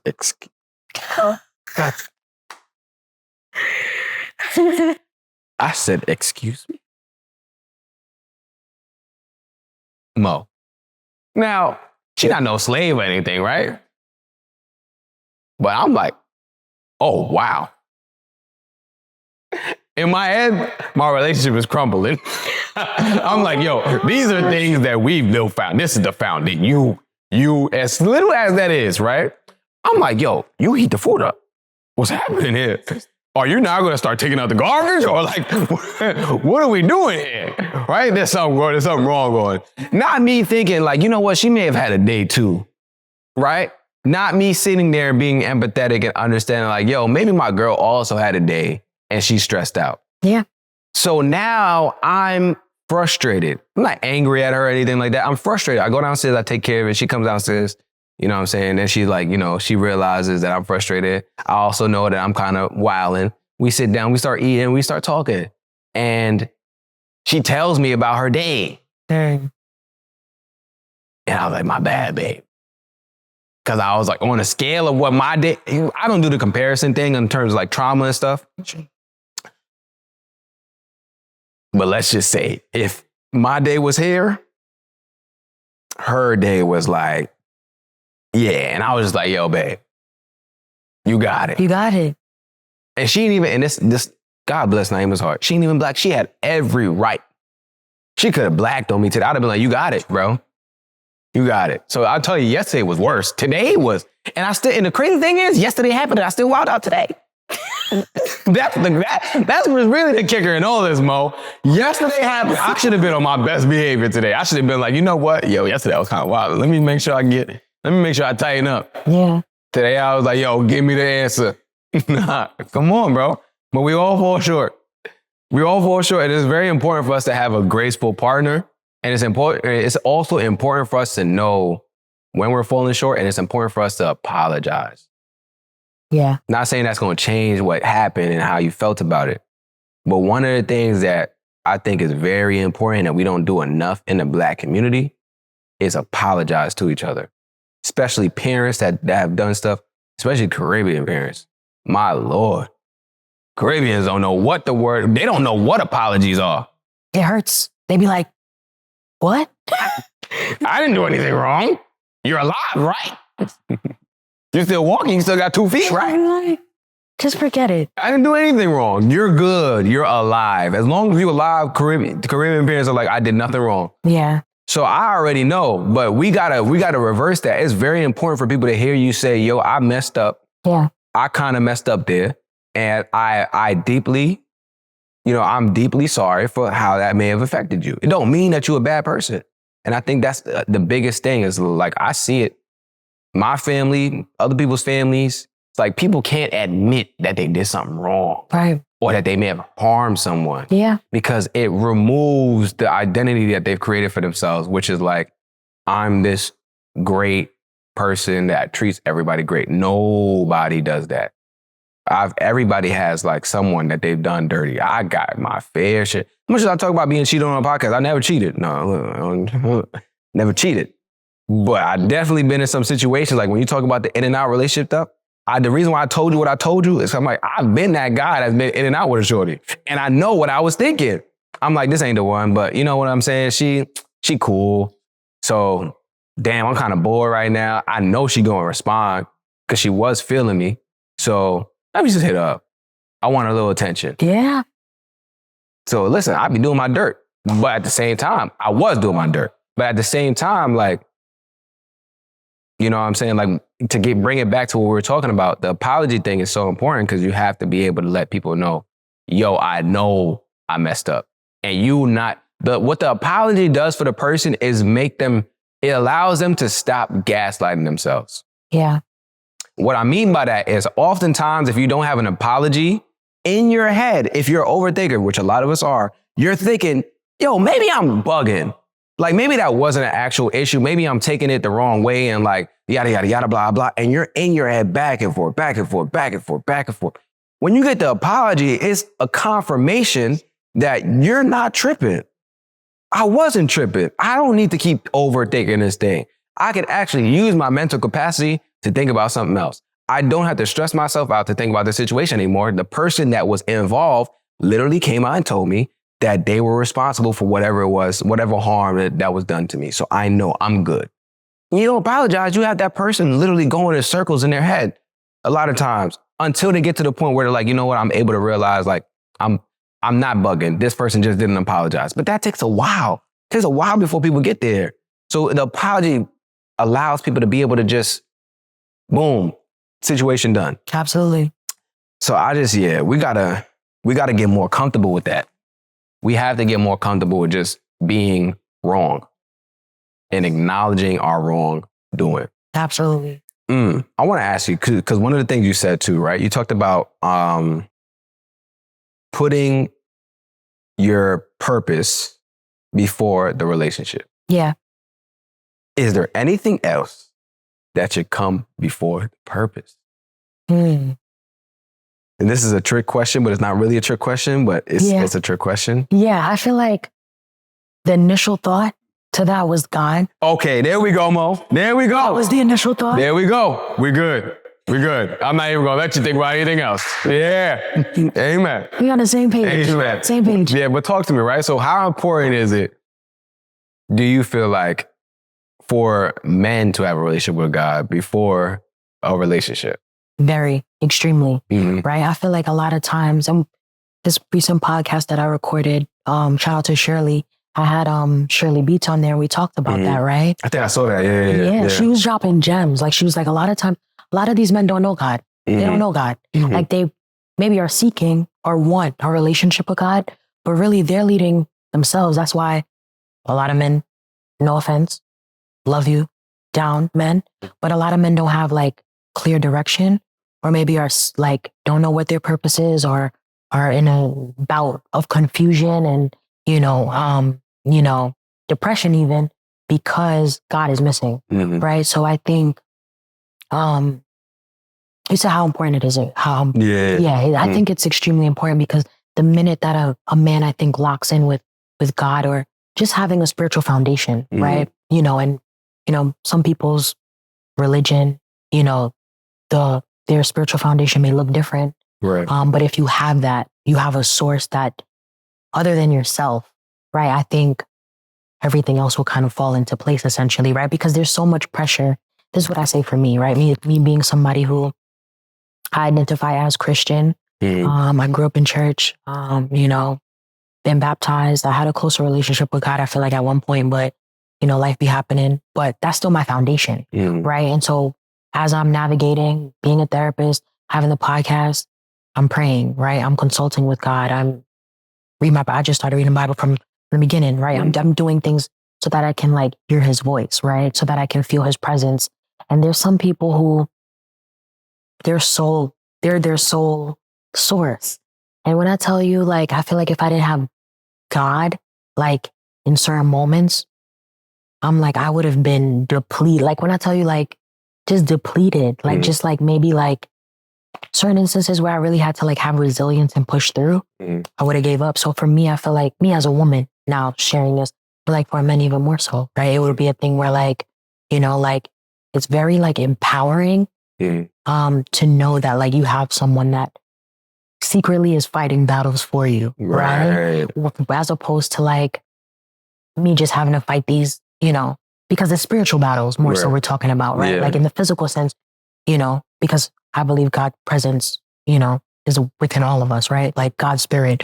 But I think like those physical battles, right? Whether it's business, right? Having to go over contracts, having to talk about this, that, having to get deals, whatever it is, maybe you're working on a degree, you're getting a master's degree, higher levels of education. It takes a lot of mental tenacity, right? Those are things that like you need sometimes extra strength to get through. Like you need someone like advocating for you. There's spiritual warfare, right? Like people who don't believe in spiritual warfare scare me, because I'm like, you think it's just us here? You're bugging. So for me, I feel like for a man that may feel like the weight of the world is on him, that has so many things, battles that he has to fight secretly, and known battles, knowing that like there's another presence, there's a being, God got your back, I think can also help to kind of take away some of those feelings that may come from like all of the pressure, depression, anxiety, anger, all of the things, right? So I would say it's extremely important, because men and women, especially Black men and women, right? We have similar struggles, but the way it affects us, it looks different, right? Like the way women respond, we may respond differently, right? I think women can be more expressive, right? I'm not saying that men are expressive, but as far as the way it looks, like we call up our friends and we'll talk for an hour. Like, girl, let me tell you what happened today, right? Or we'll cry for a minute, right? And men cry too, but some men try to like keep it in. They don't want to let it drop them tears, okay? Because then you're gonna bust a gasket trying to hold them tears in. Your blood vessel gonna pop, okay? So like for me, I'll be crying. I'll be talking to my friends. Therapy, of course, but God, the peace that you can get from like God and a spiritual being is like no other. Like literally me and Saraja, shout out to South Bosh in the background. Hey girl, we was having a praise break this morning. Word. It was over here just gospel. On the wake up. We was getting ready for the day and we was just singing. So it was like, not only was it fun to do as friends, but this is gospel music. Like there's a spiritual presence that, we both believe in, that we know like got us. This trip has been very like, we just flowing. We ain't know where we were staying last night, but it worked out. And we stayed in a cute spot, very comfortable, got good night's sleep. But when we landed here, we was like,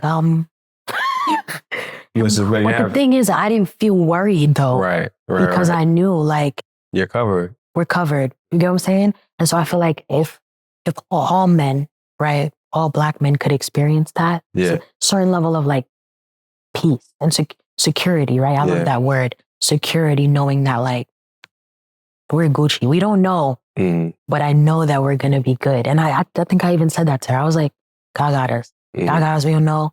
There's maybe some things that came up that were a little frustrating, but I was like, we cool. Man, you just dropped the bar, bro. Oh my gosh, you just dropped the bar. Women get their security from men. Men get their security from God. Like if we don't have a relationship with God, makes it very hard for us to feel secure in ourselves because we don't know our purpose, which is the root of what drives us in everything that we do. That comes before like even the financial stuff. Yeah. Right? Because some men can have all the finances and still hate life because there's no purpose attached to it. Yes. And that purpose comes from source, which is God. So that's what gives us our security so that you guys can have the security. Yeah. Man, bruh. I try to tell the brothers all the time. I hope they listening. I say it almost every episode now, and it's not going to stop. Go get in tune, get in alignment with God. Please. Big G. Please. That's what I call him. Because the women are scared of y'all.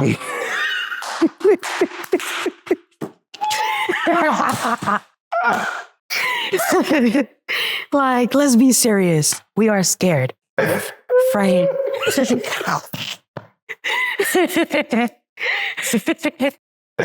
Yo, listen, just tap in, bro, because it's not as difficult as society makes it seem, right?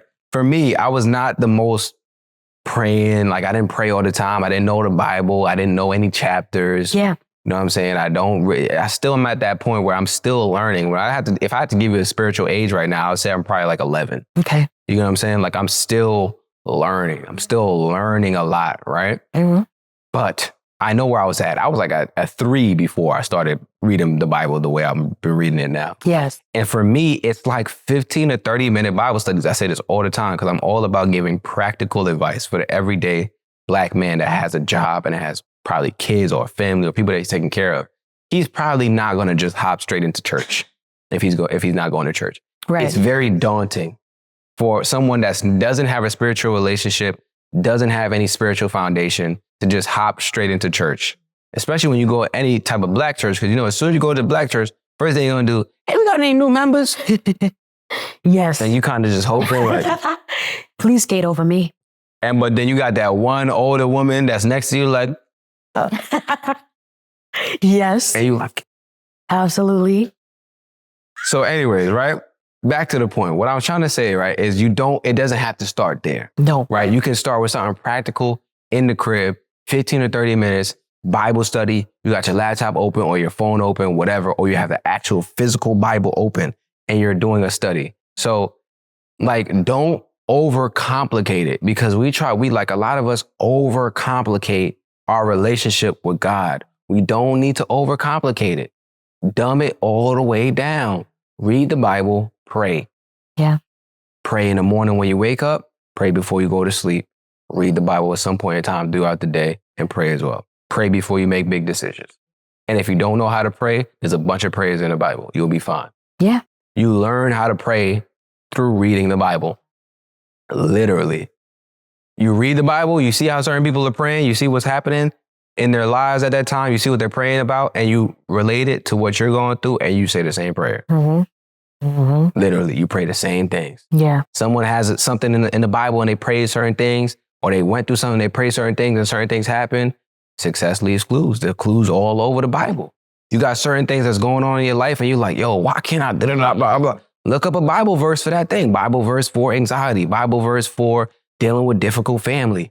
There's Bible verses and chapters for these type of situations. But we don't read the Bible like that. Like, a lot of us don't read the Bible to try and get knowledge. Like, we read the Bible as like a chore. Like, oh my God, I gotta open this damn Bible. I don't even know what it says. Like, I gotta interpret it. It's talking King James version. Like, I don't do any of that. I don't know the King's English. I'm not trying to sit here and figure out what all these words. Like, I don't got time for that. Yeah. I'm reading the New Living Translation, I believe Got it's it. called. NLT. Yeah. Yeah, I'm doing ESV right now. Yeah. English Standard Version. Very simple. Simple. I need to read what I write.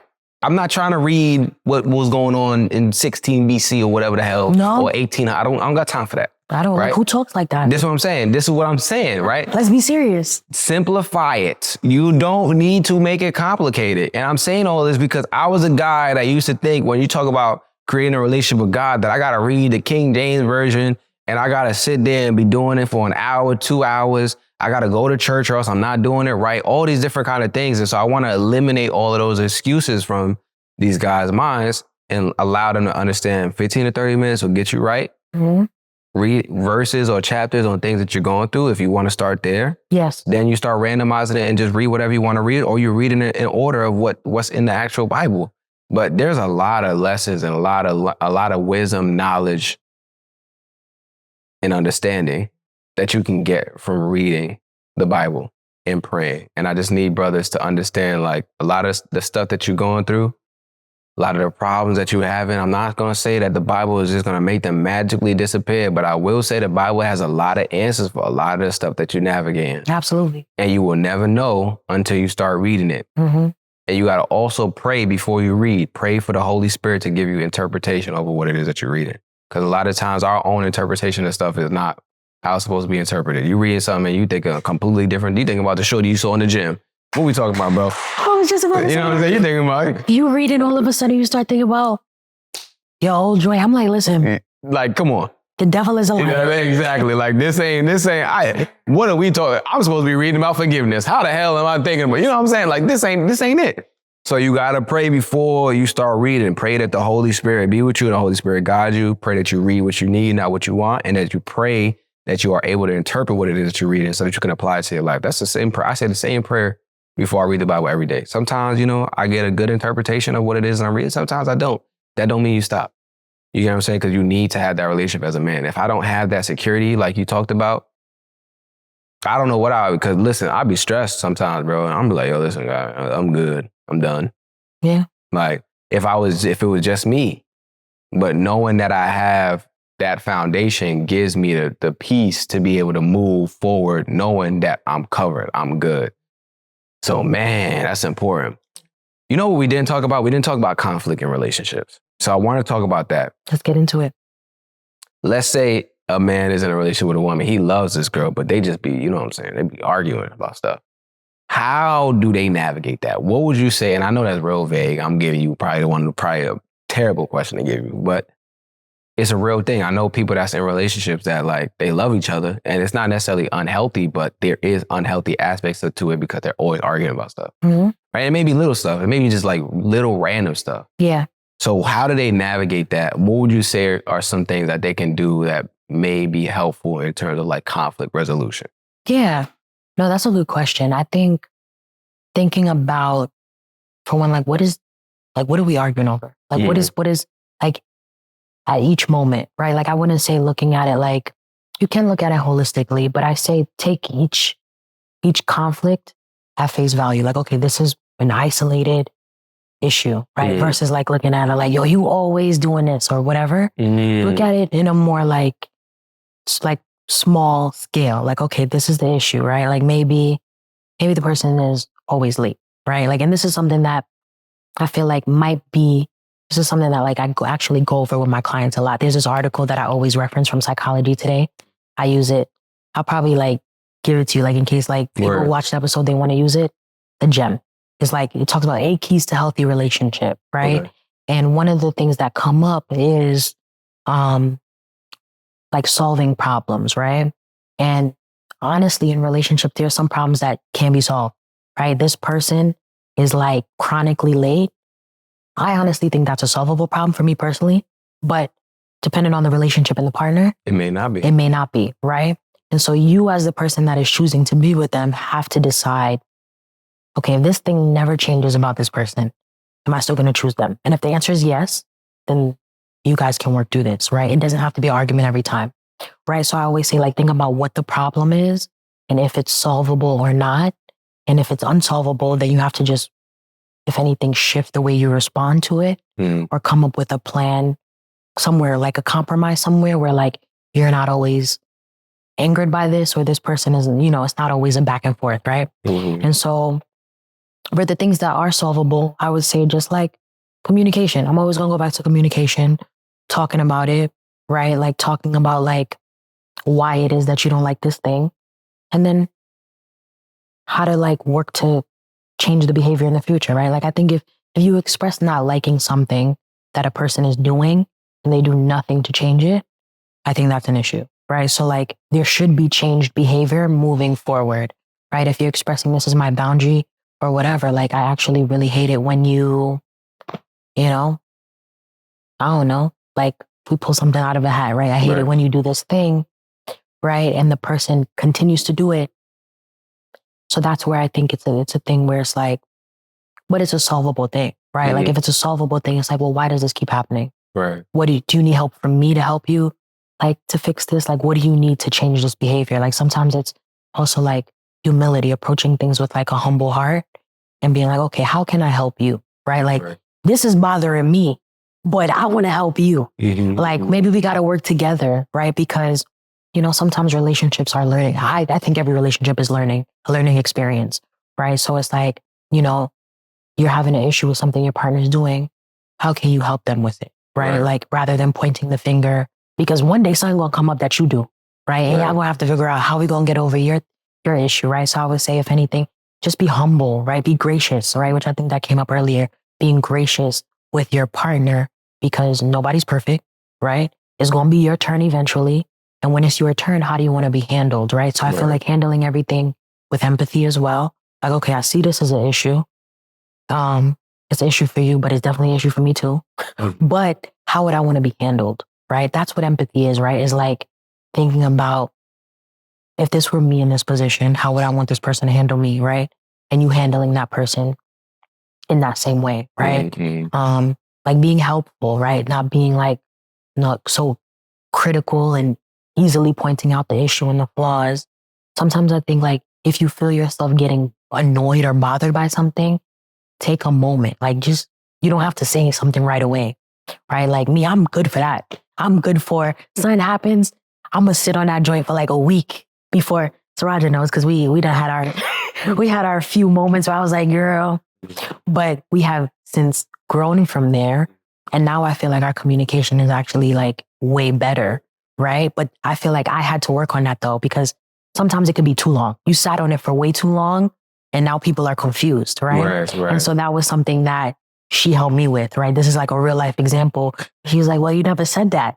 And I'm like, I think I wasn't saying it because I already anticipated how she would respond, or I anticipated being more upset by the response rather than just being honest about like not liking something in the moment, or like whatever my boundary is or whatever. So I think sometimes it's not always the other person. Sometimes it's you, and making sure you think about like, okay, did I do anything that I could have done differently? Like, is there something that I could have done differently here? So I think it's communication. That's the foundation. But I also think it's assessing the issue, right? Like, is this a solvable problem or not? And then depending on what that answer is, you decide, okay, well, how do we navigate this moving forward if this is something that won't change about this person ever? Right? So that's kind of what I think. It requires patience, grace, empathy, all of the things in one. But yeah, I think it's, not being so quick to, and that's a Bible verse, right? It's like being what is it? Quick to listen, slow to speak, slow to anger. Yes, slow to anger. Right, slow to anger, right? Yeah. Slow to become angry, something like that. Yeah, but I think, that might be a quote, right? Where you have 2 ears, 1 mouth. So it's like, listen more and speak less, or listen first, speak after, right? So I think like just not being so like reactive, right? Like being like just taking your time. And I think you could avoid like arguments or like clashing so much, right? Even if you are upset by something, it doesn't have to turn into an argument. Right. Yeah. Nah, that's good. I like talking to podcasters, man, because y'all know, you know how to give a well thought out thorough answer, but also recap the answer at the end so people can get what they need. Yeah. That's it, man. Not to throw no shade, but oh my God, bro. Some of these other folks, my God, I'm sitting here, I'm listening. I'm like, bro, where are we going? Listen, we're here to feed the people. Mo, I'm telling you. This is feeding me, actually. This is feeding us. I feel like this is good. Right? I've been having fun. No, this is fun. Yeah. No, seriously, man. I'm having a good time. Like I said, we're going to have a fun episode because I want to have a fun episode. Yeah. Like I said, sometimes I record and I'm like, listen, bro. Tired. You're going to get whatever you get. Listen, it's true though. I'm going to keep it static. Like, you're going to get whatever you get. I don't know what this guest is on right now, and I'm trying. You know what I'm saying? But today I was like, you know what? I'm good, man. We straight. We in here. That's it. You know what I'm saying? We're going to make this episode be good. So I like talking about relationships because I feel like it's one of the things it's so important. Yeah. But it also can be one of the things that if not talked about in the right way, you know what I'm saying, can lead to a lot of negative situations for folks. So I always try to be real like delicate when we talk about relationships, but also, you know, I know it's going to be an entertaining and fun conversation because relationships is just a fun conversation, man. So, man, Mo, can you tell the people where they can find you? Is there, no, actually, before we do that, okay, we have a tradition now. Yes. I was about to mess up because I'm having so much fun. I got to reel it back in. Reel it in. Mm-hmm. We have a tradition now at the end of the podcast where I ask the guest about what they would say to a Black man that's struggling. Oh. My plan is, and I'm putting this out there so that people can hold me accountable to doing it. Mm-hmm. I'm going to take some of the best responses at the end of the year and I'll make a compilation video. Oh, I love that. Yeah. So, with that being said, Mo, now you're on the hot seat. I'm like nervous. Yeah. Now you're on the hot seat. So this is your camera, right? And I want to ask you, for the Black man that's struggling right now. Yeah. And maybe dealing with depression or maybe dealing with relationship issues, whatever the case may be, however you want to structure it is on you. Like it can be specific to what he's struggling. It can be as general as you want. Yeah. Wherever you want to go with it. The Black man that's struggling right now, what would you say to him? Okay. Ooh. Okay, so I would say you're not alone. There are people that love and care about you, that want to support and help you with what you have going on. And I would say utilize your resources, right? Like, don't think you have to solve this issue on your own. You know, seek out those people that you think could actually provide you with the answers, right? Whether that be a therapist, a trusted friend, a trusted family member. So yeah, I would say, you know, just reiterating the not alone part, and you don't have to deal with this on your own.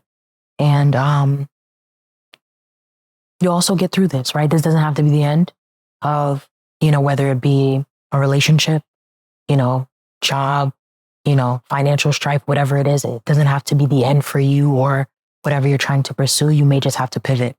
I like that. It's not the end. It just means you have to pivot. With that being said, Mo, can you tell the people where they can find you, how they can support anything that you have coming up? Yeah. Are you taking clients? I am. Oh, okay. Very soon. Not right now at this moment. Okay. Not right now. Maybe in the next month. I would say I'll be taking the client. Yes. Yeah. So like my email, if you want to contact me or whatever, I'll provide all of that. But yeah, so like Kiz said in the beginning, and like I mentioned, I also have a podcast, Your Mental Matters podcast, you know, still going strong. You know, I love what you said in the beginning about not ending up where you started, because I don't know that I foresaw that I would still be podcasting and it would have grown to where it is now. Right. You know, where of course there's like opportunity for like monetizing and stuff like that. Those things aren't like, in the beginning I was doing it just off of the strength of like, off the love. Yeah. So I think to be here, it's amazing. So thank you to, you know, anybody, you know, who has supported me so far. So Mental Matters Podcast. Yeah, if you want to contact me, Your Mental Matters Podcast at gmail.com. That's the podcast email. Or for clients, any new clients, Monique at sohopsychology.com. And yes, I do have a live podcast, a live show coming up in March. So anybody interested in coming out to that, It'll be happening March 15th in New York City. More details to come because it's still kind of in the works, but that's going to be my first live show. Okay. Because, usually it's like, of course, pre-recorded and then we put it out. But I thought like a live show would be like interesting, like bringing kind of like the community together. Like, for sure. People, there'll be therapists there as well. And I would love for you to, we didn't even get to talk about that, but I told myself when I see you today, we'll talk. Yeah, we'll talk for sure. Listen, I'm here. Yes. So I'm going to make sure to get you right. It's Monique at Soho Psychology. So SOHO Psychology. I'm not even going to spell it because I know I'm going to spell it wrong. .com. Yep. .com. Monique at SohoPsychology.com. So tap in if you're looking for sessions. Definitely tap in. And then tap into the podcast, Your Mental Matters podcast, man. Don't just like and subscribe to this one, but like and subscribe and leave reviews. Please. On Mo's podcast, Your Mental Matters podcast. It's a green logo, right? It's like a green logo. So y'all will see it once y'all search it up. And yeah, man, Mo, this has been dope. I appreciate you. This has been so great. I appreciate you. Thank you so much for having me. Absolutely. I'm so proud of you. Keep doing what you're doing. Absolutely. You're inspiring the community, everybody. Like I went to get my makeup done and the lady that was doing my makeup was like, oh, like what podcast is it? And then I told her, Express Yourself, Black Man. She followed too, so she's gonna tune in. But shout out to her, Damika, I think that was her name. But she was saying that she knows someone who follows your page. You guys are makeup done out here? Yeah. Oh, really? Yeah. Wow. I'm giving all the tea. But what I'm saying is like you crossing like all types of bounds. So keep doing what you're doing. Yeah. You're doing great work, and I'm inspired by your content. Yeah, I appreciate it. It's very, very it's very humbling, man. It's interesting because my therapist, when I had a therapist, not my therapist anymore, but she would know whenever I say it's interesting, there's really another word that I want to use that I'm having a hard time expressing. Yeah. So whenever I say interesting, I'm like, interesting is a filler word for what it is. And I'm trying to process what is actually happening. Yeah. For me, it's very humbling because there was a time in my life, man, I tell people all the time, bro, y'all see this big platform. There was a time in my life where I did not think any of this was possible. Yeah. Like any of this, recording a podcast on my own, getting video equipment, figuring out where to record stuff, having guests that are actually interested in speaking about stuff. Yeah. Like all of the things that I'm doing right now, I did not think any of it was possible because it all seems so out of reach. So to be where we are right now and to hear what you're saying and see people that know me and stuff. Like I'll be in the gym sometimes and dudes will be like, yo, bro, I saw your podcast. I'm like, what the Yes, I remember. I think you mentioned that before. Yeah, yes. and that's happened to me out here as well. Like I had a dude pull up on me like, yo, bro, I saw your podcast. Like, that's dope. I want to introduce you to this guy. I'm like, you know what I'm saying? So it's just like, stuff like that is really, really warms my heart, but it also reminds me to stay grounded and humble because all of this stuff could be taken away in an instant. Yeah.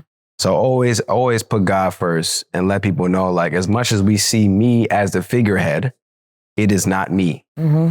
Right? Like, this is God. Like, I know what it looks like to try to build something on my own without putting God at the forefront. I failed for years. You know what I'm saying? So now that I have the platform and all the things that we're doing, I'm never going to tell people to praise me for this. Nah, all glory goes to God for where we are right now. Like, yes, none of this is just me on my own, just thinking about stuff and stuff working. Like, nah, a lot of this is God's alignment, aligning me with the right people. There's been so many times where I'm trying to do stuff and I'm like, damn, I just wish I had this. Boom. And I figure out, like, I find someone that's in that area that just happens to know exactly what it is that I'm trying to do. And they help me. Like, I'm having it happen literally right now. We're trying to make updates to Safe Haven. I've been searching for months to try and find a software firm that can make the updates. Yeah. We finally found someone. They have a reasonable price compared to everybody else. They're like half of what everybody else is charging. Mm. And the guy is trying to do even more work. And I'm like, yo, bro, like, this seems too good. It be stuff that be happening that be feeling too good to be true. You know what I'm saying? So like, again, it's just, all glory to God. And I'm very, very appreciative. And I feel like that's a great way to end this episode because we started with me reminiscing and thinking about it. And now we've kind of come full circle. I love when episodes come full circle. Mo, I appreciate you, man. This has been dope. Thank you. I appreciate you. Thank you so much, man. Oh, my Lord.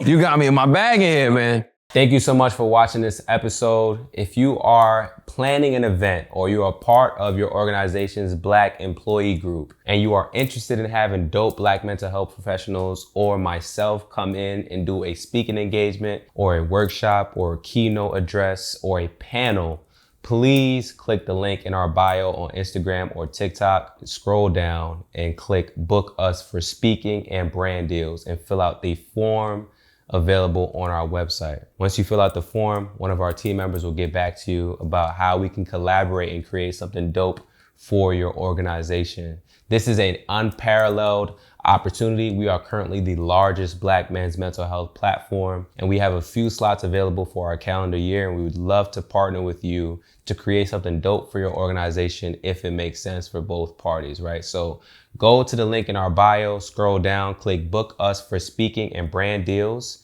and fill out that form. If you're not on Instagram, the link should be linked in our description of this episode. And it is also on our website. If you go to expressyourselfblackman.com/speaking-brand-deals. That's expressyourselfblackman.com/speaking-brand-deals. If you are looking for a therapist, a Black therapist, and you've had a hard time finding one, you've jumped from therapist to therapist, or you just don't know how to find a therapist, we are teaching a free webinar. It's completely free, taking you from not knowing how to find a therapist, not knowing where to search for therapists, struggling with finding good therapists for you, not knowing what to look for in therapists, teaching you all of those different things, and also giving you the opportunity at the end of the webinar to be connected with one of our safe haven healers who are Black mental health professionals so that you do not have to go through the struggles of finding a Black therapist alone anymore, right? So if you're interested in that, you want to get connected with a Black mental health professional at the end of the webinar, or you just want to learn how to find a Black therapist by yourself, you can sign up for the free webinar. It's linked in our bio on Instagram and TikTok. You just click that free webinar link. Once you click the link in our bio and fill out the form. You can also find it on our website at expressyourselfblackman.com/links and fill out the form there for our next webinar session. If you're not interested in any of that, right, but you know someone that may be interested in it, all we ask is that you please share it. If you want some of the merch that we show on the platform all the time, that we're wearing on the platform all the time, you can shop it at shop.expressyourselfblackman.com. And once again, we just want to say thank you so much for watching this episode. Thank you so much for supporting us. Please, if you are on YouTube, leave a like, subscribe, comment. If you're listening to this on an audio platform, please leave a review. It helps us out greatly. Thank you so much for your support. We're wishing you nothing but the best and sending you and your family and your loved ones love and light. Peace. Sometimes I know you feel like you ain't got nobody to speak to. A shoulder to lean on, somebody you could preach to. No, you need to hear it, my brother, I love you. We got way too much to live for.